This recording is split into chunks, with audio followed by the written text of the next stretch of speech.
teenager, and I went and studied it when I studied animation, so it's a bit of a dream project, Watership Down.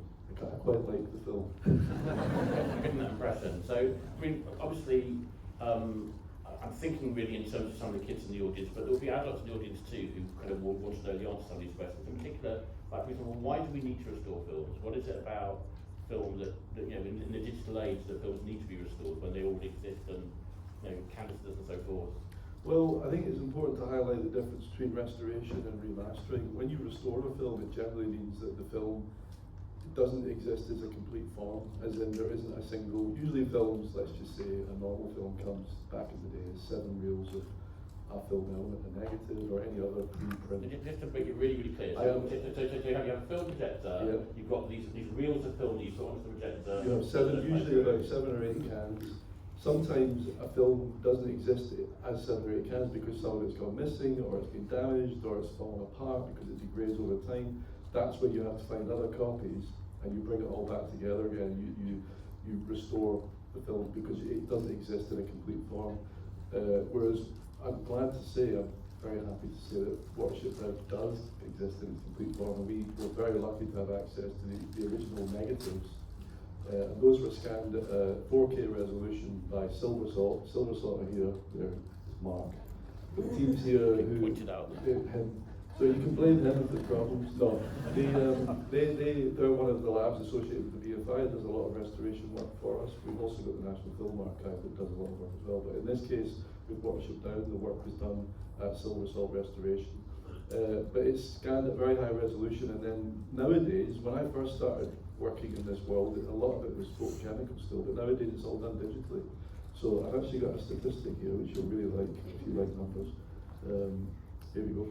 There's just over, I mean, I worked this out, so it's probably not entirely accurate, but there's just over 132,000 frames. And I think that's a really interesting statistic because it's an animation. And the frame is each picture of the film, effectively? Well, it gets confusing. Okay. Sorry.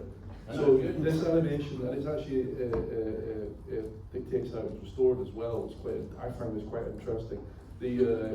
Some animations are shot frame at a time, because we just had the stop motion season, it's click, next frame, click. Whereas Watership Down was shot what they call on twos, so I'm sure there's animators here that know what I'm talking about. So that means there was 2 frames for every piece of artwork, basically.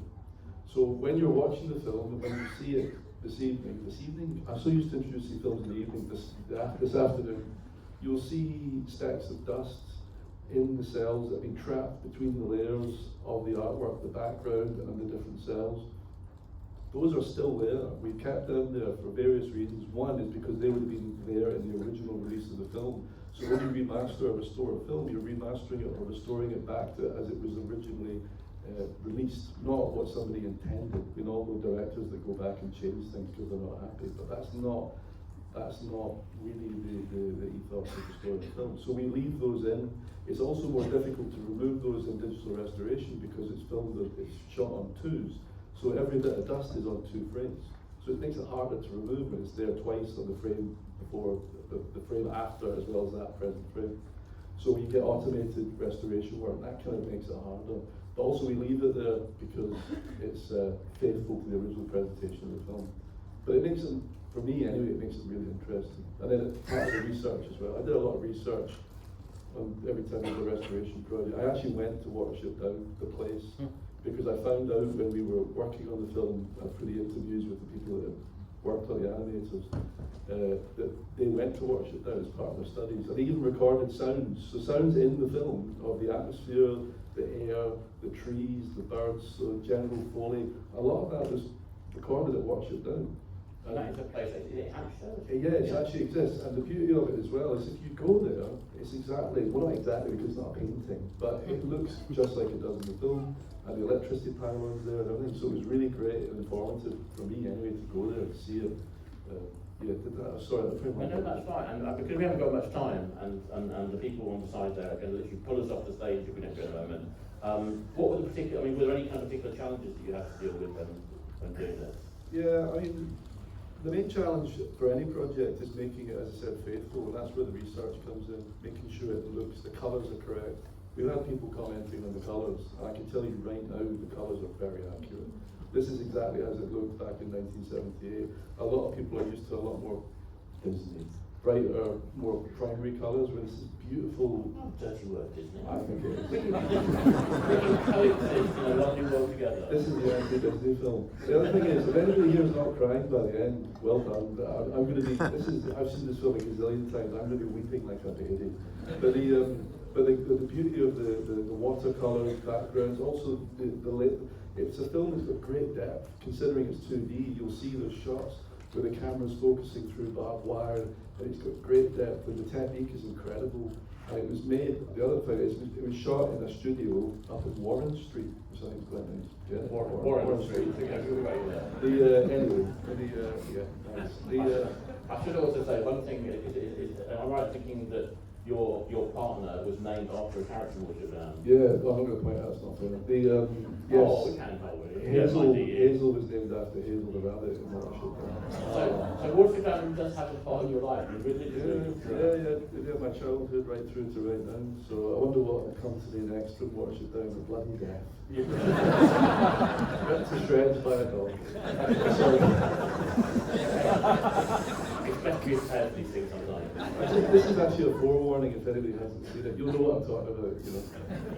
Hang on, I'm glad we managed to keep it spoiler free. Is there anything providing for you? A few thank yous. Yeah, I have to say a quick thank you to the Richard Adams Estate, the Humberstone family, John Henderson and Silver Salt Restoration for all the hard work that they did. This was actually done 2 years ago, so the project's been a long gestation. I also have to do my contractual obligation, which is that it's coming out on Blu-ray and UHD from the BFI on the 25th of November. Correct, I'm with you, Ben. And it's coming out in selected cinemas, if you want to go through this again, on the 25th of October. So, and that was a contractual obligation you had? well, it's my job, isn't it? So it is your job. Well, we're going to now rate your job very, very shortly, but I have to say, anybody who, if you watch a lot of these films, they get really scratched and they get like magenta and things kind of go wrong with, unfortunately, film after a while when they've been rejected a lot. So when you're watching a film, as glorious though it is to see some of those scratches and stuff, you're not necessarily seeing it exactly as it was back in the day. And when you restore films and remaster them and so forth, you're actually getting an opportunity to sometimes just see them as good as, if not better than they were in the day. Absolutely, it's recreating that experience of seeing it in 1978. And I've actually got a pocket full of promotional badges that we've had made, and I was told not to put them here because there'd be a riot. So if anybody wants a badge and they can see me afterwards, just tap me on the shoulder. I definitely prioritise the younger members of the audience, but nevertheless, gives us people anybody under the age of 30 don't or 25. Don't forget what that looks like. How you couldn't forget. It does come in a suitably autumnal outfit. I went for an intellectual card. If you see an autumnal-looking gentleman hanging around outside, do tap him up for a badge. All right, let's go. We're going to watch now the world premiere of Watership Down. Big thank you to Doug.